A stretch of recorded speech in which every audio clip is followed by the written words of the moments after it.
Hello viewers, আসসালামু আলাইকুম। আপনারা দেখছেন ইংলিশ কেয়ার সেন্টার, সাথে আছি আমি ইব্রাহিম খলিল। আজকের টিউটোরিয়ালটির মাধ্যমে আমরা ক্লাস 9 এর ইংরেজি চ্যাপ্টার 5 এর 5.4.1 fill in the blanks with appropriate information that is the part of problem solving essay.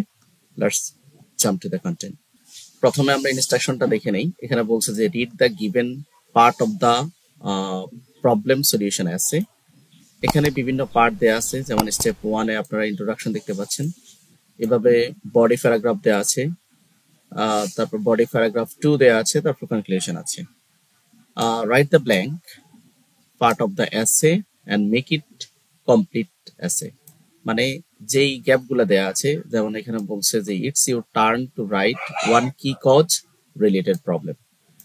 So এভাবে আমাদেরকে যে ফিল ব্ল্যাঙ্ক দেয়া আছে সেই ফিল ব্ল্যাঙ্ক গুলা করতে হবে। স্ট্রাকচার অফ দ্য পয়েম অবশ্যই আমাদেরকে ফলো করতে হবে।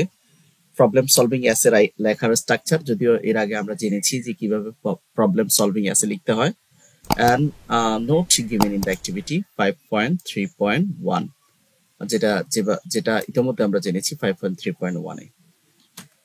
যাই হোক, প্রথমত আমাদের এখানে বলছে আমাদের যে এসে লেখার যে টপিকসটা সেটা হচ্ছে internet has brought the world into our grip but it has also created new problems for the teenager. আমরা জানি ইন্টারনেট আমাদের রিভলিউশনের একটা পরিবর্তন এনেছে, বিপ্লবিক পরিবর্তন এনেছে সারা পৃথিবীতে, যে এটা টিনেজারদের জন্য একটা নতুন সমস্যা তৈরি করেছে।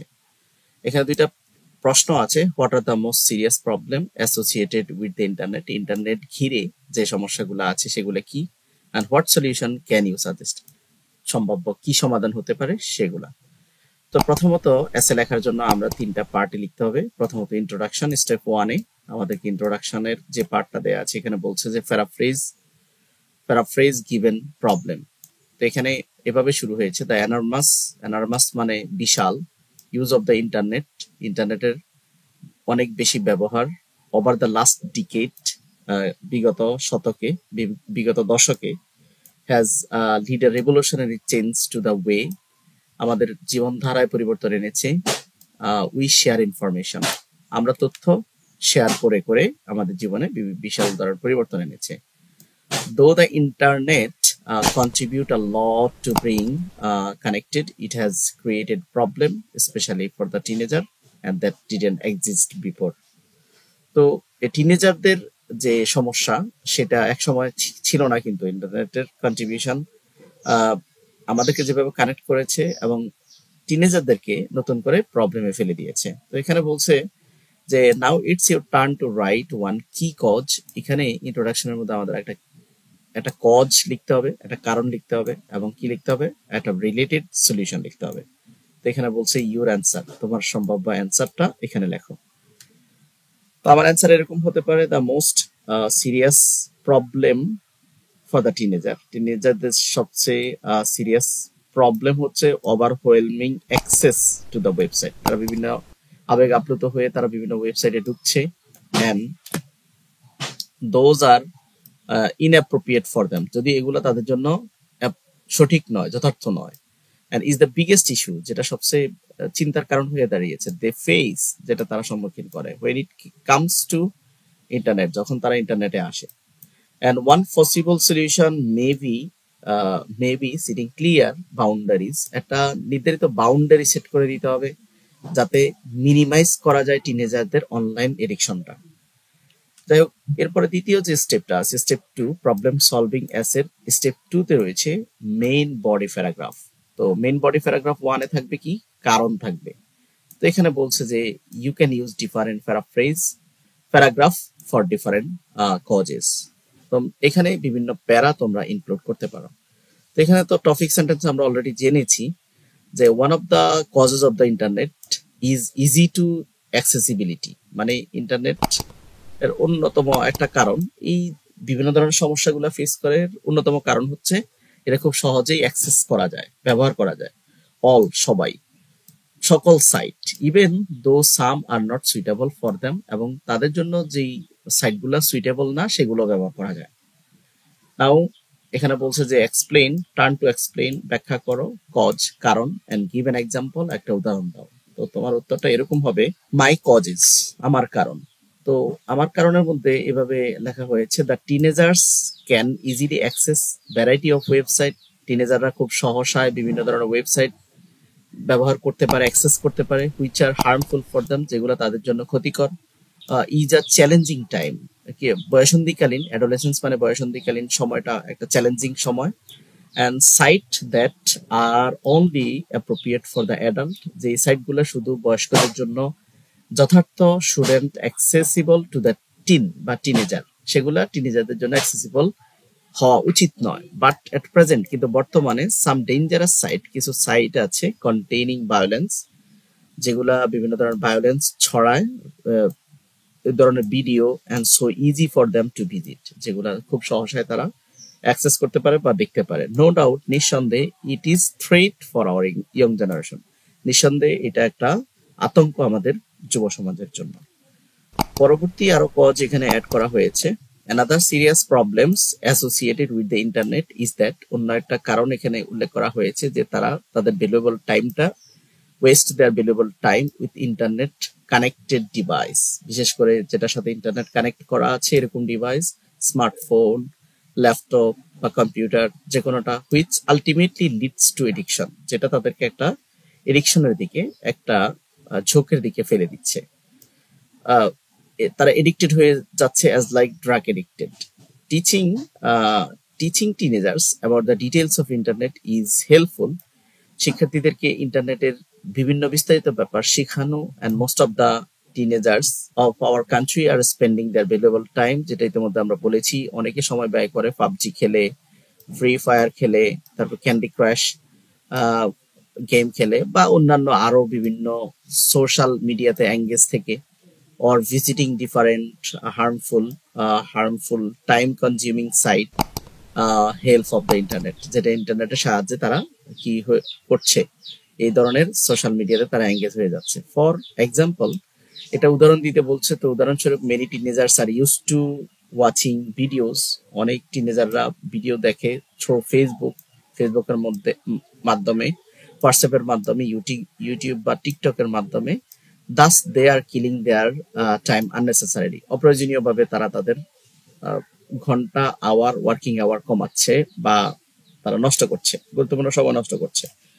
নট অনলি দ্যাট, শুধু তাই না, bullying, trolls, stalkers and crimes related to the internet, এবং ইন্টারনেটে তারা বিভিন্নভাবে বুলিং এর শিকার হচ্ছে, বিভিন্ন ট্রোলস এর শিকার হচ্ছে, স্টকার বা ক্রিমিনালি অ্যাক্টিভিটিজ এর সাথে জড়িয়ে পড়ছে, are very common to the teenager, যেটা দেখা যাচ্ছে এখন টিনেজারদের ক্ষেত্রে। This activities often harm their happy life, এটা তাদের সুখী জীবনে বাধা হয়ে দাঁড়াচ্ছে।